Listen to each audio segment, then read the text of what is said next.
అందరికీ నమస్తే అండి. శ్రీదేవి సిరిలోకి స్వాగతం, సుస్వాగతం. బెస్ట్ వీడియో చేద్దామండి. ఎందుకంటే ఈ వీడియో కనుక నేను చేయకుంటే ఈ ఛానల్కి అర్థం లేదు. మంచి తప్పకుండా ఎవరైనా వింటారు, ఇన్స్పైర్ అవుతారు అని నా నమ్మకాన్ని మీరు అందరు నిజం చేసిన వాళ్ళు కావాలి అని అంటే తప్పకుండా ఈ వీడియో చూడండి, ఆదరించండి. ఏ వీడియో కూడా ఈ మధ్య నేను చెప్పట్లేదు లైక్, షేర్, సబ్స్క్రైబ్ అని. తప్పకుండా చేయండి. ఎందుకంటే ఒక్క లైక్ అనేది నేను మొన్న కూడా తెలుసుకున్నాను, నాకు అంత నాలెడ్జ్ లేదు, కానీ ఒక లైక్ అనేది మనం చేసేదే మన ఛానల్లో మంచి వీడియోస్ కదా, ఆ లైక్ అనేది ఇంకా కొంతమందికి రీచ్ కావడానికి అవకాశం ఉంటుందట. సో దయచేసి అందుకోసం చేయండి, అది నచ్చితేనే. ఓకేనా? సో ఇప్పుడు బెస్ట్ వీడియో స్టార్ట్ చేద్దాం. మొట్టమొదట మనం ఏం చేద్దామంటే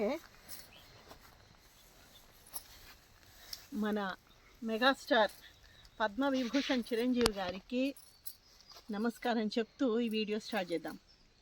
ఒక్క మాట అనాలని ఉంది. చిరంజీవి సార్, ఎంత గొప్ప కొడుకుని అన్నారు మీరు. అసలు ఆ పెద్ద సినిమా చూసిన తర్వాత నాకేమనిపించిందంటే, చాలామంది ఇప్పటి తరంలో ప్రొద్దున లేస్తే పిల్లలు అతి గారాభంతో, అంటే మధ్యతరగతి అనుకోండి, హై క్లాస్ అనుకోండి, డబ్బులు ఉన్న వాళ్ళని ఏమైనా సరే తల్లిదండ్రులను ఏదో రకంగా వేధించుకోవడము, చెప్పిన మాట వినకపోవడము, ఇలా రకరకాలుగా ఉంది ఇప్పుడు ప్రపంచం. ఎందుకంటే గారాభం ఎక్కువై కూడా వాళ్ళ పిల్లలు వాళ్ళ జీవితాన్ని నిరుపయోగంగా చేసుకోవడం కదా. అలాంటి మీరు అసలు కొన్ని తరాలకు కావాల్సినంత మీరు సంపాదించి పెట్టారు నిజంగా చెప్పాలంటే.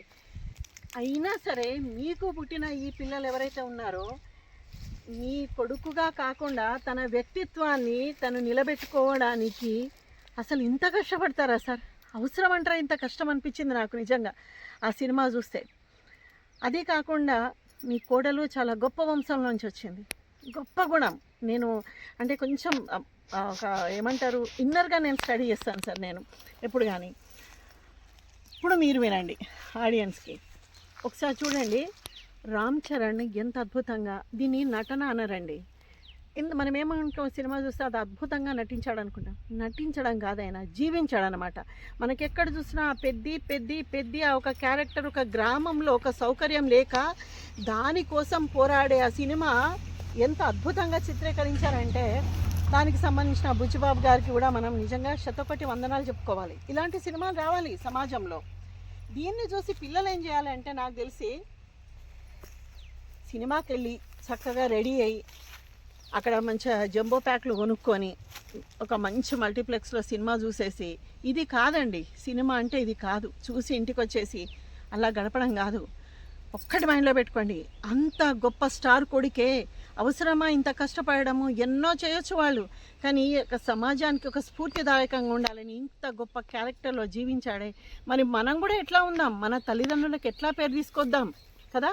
ఇవన్నీ మనం ఆలోచించాలా వద్దా? ఎందుకు మరి సినిమా చూసి ఒక యంగ్స్టర్, వాళ్ళందరూ చరణ్, ఎన్టీఆర్ గారు, ప్రభాస్ గారు, వాళ్ళందరూ ఎందుకోసం చేస్తున్నారండి?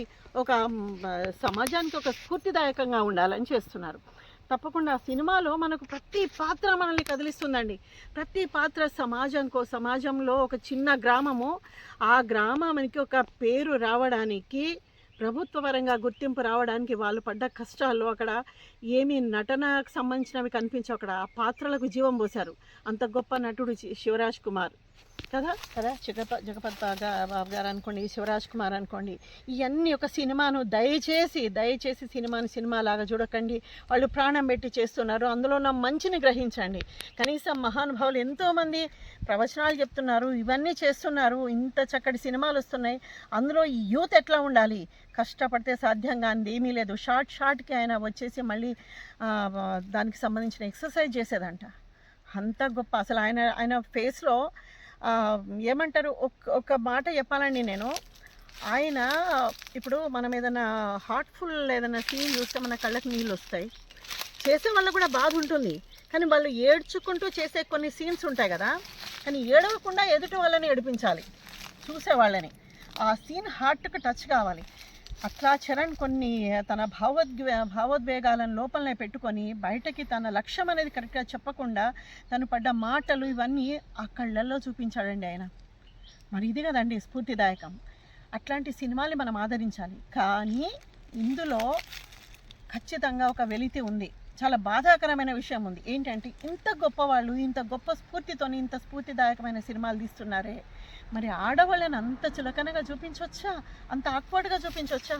ఇప్పుడు కాదండి, నిజంగా అనకూడదు, కానీ ఎప్పుడు రాఘవేంద్రరావు గారి టైంలోనే స్టార్ట్ అయింది ఈ ఆడవాళ్ళకి పూలు పళ్ళు అవి ఇవి శరీరాన్ని అట్లా చూపించడము కరెక్ట్ కాదు కదా. అది ఎందుకు స్త్రీని గౌరవించే సమాజంలో మనం ఉన్నప్పుడు, ఇప్పుడు ఈ సినిమా గొప్ప కంటెంట్, ఇది రంగస్థలం చూసాం, గొప్ప కంటెంట్, సక్సెస్ కాలేదు. అది సమంతాన్ని చూస్తే ఆక్వర్డ్గా అనిపించదు మనకి.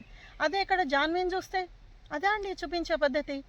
ఏముంది దాంట్లో? ఒక మైనస్ని ఒక ప్లస్ని పెట్టి అంత గొప్ప సినిమాలో ఇది ఒక మైనస్ పెట్టారు కదా, చాలా బాధ అనిపించింది నాకు. అది కాదు, ఆడపిల్లలో అమ్మతనాన్ని చూపించినప్పుడు బయట సమాజం కూడా పురుషులు అమ్మనే చూస్తారండి కదా. లేదా ఇలాంటి చెత్త మొన్న రేప్స్ అవన్నీ జరిగాయి చూడండి, ఒక నీచుడు, అలాంటివి జరుగుతాయి. కాబట్టి దయచేసి మీకు నిజంగా ఆ చలనచిత్ర పరిశ్రమకి ఎవరికైతే నమస్కారం చేసి చెప్తున్నాను, ఇప్పటికైనా కొంచెం మారాలి ఆడవాళ్ళని చూపించే పద్ధతి. కానీ చలనచిత్ర పరిశ్రమలోనే తెలుగు అందులో ఫస్ట్ టైము సినిమా గురించి ఎన్నోసార్లు చెప్తున్నారు చాలామంది జర్నలిస్టులు అనలిస్టులు, ఇది మారాలి, చేయాలి, స్త్రీని ఇట్లా చూపించవచ్చా, హీరోయిన్స్ కేవలం అంగాంగ ప్రదర్శనకేనా అని అడుగుతున్నారు. అడిగినా ఎప్పుడు ఎవరంతా పట్టించుకోలేదండి. కానీ ఈసారి ఈ సినిమా ప్రొడ్యూసర్ ఆయన నిజంగా క్షమాపణ చెప్పుకున్నారు. సంస్కారం అంటే అది మనం ఎన్ని తీసుకోవాలి, ప్రతిదీ ఎంత ఎదిగినా ఒదిగి ఉండాలి, తప్పును ఒప్పుకోవాలి, ఇలాంటివి అన్నీ నేర్చుకోవాలి మనం. ఇది కాకుండా ఇంత గొప్ప కొడుకుని అన్నాడు ఆయన, గొప్ప కోడలు ఉపాసన గారు, తను అంత గొప్ప వంశస్థురాలే, కొన్ని వేల కోట్ల ఆస్తికి వారసురాలు తను. అలాంటి తను మీకు నిజంగా తెలుసో తెలియదో మీరు చూసే ఉంటారు సోషల్ మీడియాలో, పాప పుట్టిన తర్వాత ఖచ్చితంగా అత్త మామల దగ్గరనే ఉండాలి, నానమ్మ తాతయ్య ప్రేమ తను పొందాలి నా పాప అని చెప్పేసి వాళ్ళు వచ్చి వారి దగ్గరే కలిసి ఉన్నారండి, ఉమ్మడి కుటుంబంలాగా. ఇది కదా సభ్యత, సంస్కారం. మరి ఇంతమంది ఎంతో బయట చెత్త అన్ని వీడియోలు తీస్తారు, చెత్తవన్నీ ఫాలో చేస్తారు, మరీ చూస్తుంటారు. మంచిని ఎందుకు చూడరండి? ఇప్పటి ఆడపిల్లలు మగపిల్లలు చూడాలి కదా, తల్లిదండ్రుల్ని ప్రేమించాలి, గౌరవించాలి, అటు అయినా ఇటైనా ఏదైనా వాళ్ళ దగ్గర ఉన్న మంచిని తీసుకోవాలి, ఒకరికొకరు ఇన్స్పిరేషనల్గా మీరు ఉండాలి, అవునా కాదా? ఇట్లాంటి సినిమాలు చూడాలి తప్పకుండా. ఈ వీడియో నేను చేయకుంటే నా ఛానల్కి అర్థం లేదు, నాలో ఉన్న భావాలకు అసలు అర్థమే లేదు. నీ వీడియో వల్ల నిజంగా ఆ సినిమాను మనసుకు తీసుకొని, అలాంటి సినిమాలు కూడా చాలా వచ్చాయి. అంటే కష్టపడితే కష్టానికి వాళ్ళకున్న వెనకాలన్న బ్యాక్గ్రౌండ్కి సంబంధమే లేదండి. బ్యాక్గ్రౌండ్ పేర్లు చెప్పుకొని అదే పనిగా డప్పు వాయించుకోవడం కాదు. ఇంకా కొంతమంది నిజంగానే తల్లిదండ్రుల కష్టాన్ని గుర్తించకుండా వాళ్ళేదో కష్టపడిపోయినామని చెప్పేసి వాళ్ళే ఉంటున్న సమాజంలో బతుకుతున్నాం మనం. ఇదేది కాదు. సభ్యత, సంస్కారం, మానవతా విలువలు ఇవన్నీ మనం నేర్చుకోవాలంటే కనీసం ఆ 3 గంటల సినిమాలో మంచేది చెడేది మనం తప్పకుండా దాన్ని అనలైజ్ చేసుకోవాలి కదా. ఇది చేయాలి. మళ్ళీ చెప్తున్నాను, ప్రతి వీడియోలో ఆల్మోస్ట్ చెప్తూనే ఉంటాను, ఇవన్నీ మనకు తెలియాలంటే మరీ చదవాలి. రామాయణం, భారతం, భాగవతం, భగవద్గీత ఇవన్నీ చదివితే ఏదో మనం ఊరికే సామెతల కోసం మాట్లాడుకోవడం కాదు, అది మరీ చదివితే మనము మన పిల్లలకి చెప్పగలుగుతాము. ఇలాంటి మంచి సినిమాలు వచ్చినప్పుడు కూడా పిల్లలకి ఇంటికి వచ్చిన తర్వాత ఎక్స్ప్లెయిన్ చేయండి. అమ్మ అంటే ఇది, నాన్న అంటే ఇది, సమాజ సేవ అంటే ఇది, దేశ సేవ అంటే ఇది, ఇలాంటివన్నీ వాళ్ళకి చెప్తే ఇప్పటి నుండే వాళ్ళకి దేశభక్తి, దైవభక్తి అన్నీ కూడా వచ్చేస్తాయి కదా. మరి మనము ఈ భూమి మీద పుట్టినప్పుడు మనిషిగా మన బాధ్యత, అవునా కదా? సమాజంలో ఉన్నాం, సమాజంలో చీడపురుగులాగా ఉండే బదులు సమాజంలో మనుషులాగా బతకడానికి మనం ప్రయత్నించాలి కదా. తప్పకుండా సినిమా చూడండి. చిరంజీవి గారి కుటుంబానికి మరీ హ్యాట్స్ ఆఫ్. ఎందుకంటే గొప్ప కొడుకును అన్నారు ఆయన ఇంటర్వ్యూలో పుత్రోత్సాహం అనేది పుత్రుడు పుట్టినప్పుడే కాదండి, ఆ పుత్రుడి గొప్పతనాన్ని జనులు కనుక్కొని పొగిడినప్పుడు ఆయనకి ఇంకా ఆనందంగా ఉంటుంది కదా. మీరు కూడా అంతే. ఇప్పటి పిల్లలు తల్లిదండ్రులకి గర్వకారణంగా ఉండండి. వాళ్ళు తలెత్తుకొని గర్వంగా బతకాలంటే ఖచ్చితంగా మీ ప్రేమని, మీ కష్టాన్ని ప్రతి ఒక్కటి పంచండి. మీకు వచ్చిన ఆదాయంలో ఎంతో కొంత సమాజ సేవకి కొంతనన్ను ఉపయోగించండి. తప్పకుండా కుటుంబము, సమాజం తర్వాతనే కుటుంబం అని మీరు అనుకున్నప్పుడు తప్పకుండా మన దేశం బాగుపడుతుంది కదా. ఇలాంటి మంచి సినిమాలు చూడాలి, మంచి మాటలు వినాలి. మళ్ళీ చెప్తున్నాను, రిపీట్ చేస్తున్నాను, ఈ మాటలను చెప్పకుండా సినిమా గురించి, చిరంజీవి గారి గురించి, చరణ్ పడ్డ కష్టం గురించి ఇవన్నీ చెప్పుకుంటే ఇప్పటి వాళ్ళు అంతే వెనకాలన్న డబ్బు చూసి మురుసుకొని గర్వంగా ప్రవర్తిస్తుంటారు. అది కాదు. తల్లిదండ్రులు ఏమిస్తారు? జన్మ ఇస్తారు, కొన్ని విలువలు ఇస్తారు, వీలైతే చదివిస్తారు. మిగతా అదంతా మీరే కష్టపడి సంపాదించుకోవాలి. అప్పుడు ఆ తల్లిదండ్రులకు గర్వకారణంగా ఉంటుంది. రేపు మీరు కన్న పిల్లలు కూడా మిమ్మల్ని చూసి ప్రౌడ్గా ఫీల్ అవుతారు కదా. కాబట్టి ఇట్లా నాకు ఏదైనా మనసు స్పందించినప్పుడల్లా ఒక మంచి వీడియోతో నేను మీ ముందుకు వస్తూనే ఉంటాను. అంతవరకు నమస్తే.